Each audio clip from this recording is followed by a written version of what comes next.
काढायलाच नाही येत मोदी काही दानाच भरला नाही मध्ये कुठं काढायला मागायला काढणं सुद्धा होत नाही. उपसणं शक्य नाही.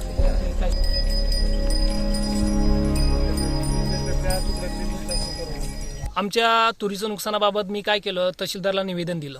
तहसीलदारला विनंती केली की बा आमचे पंचनामे करा. त्यानंतर तालुका कृषी अधिकाऱ्याला निवेदन दिलं, त्यांना विनंती केली की आमचे पंचनामे करा. त्यानंतर आम्ही कलेक्टरला निवेदन दिलं की कलेक्टर साहेबांना सांगितलं की आमच्या गावातील जे साधारणतः 400 हेक्टर तुरीचं पीक आहे ते मुख्य पीक आहे, जे की पूर्णतः आज नष्ट झालेलं आहे.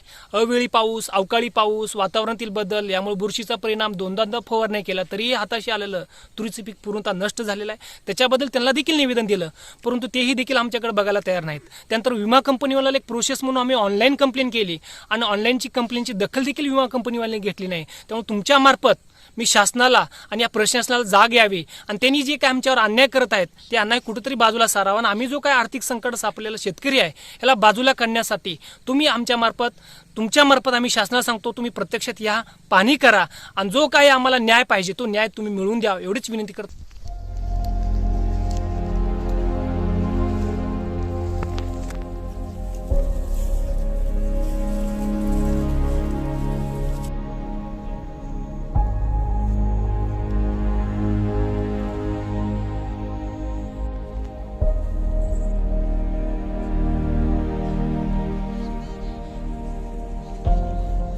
मोगरगाव गावात जवळपास 900 ते 950 शेतकरी आहेत आणि 950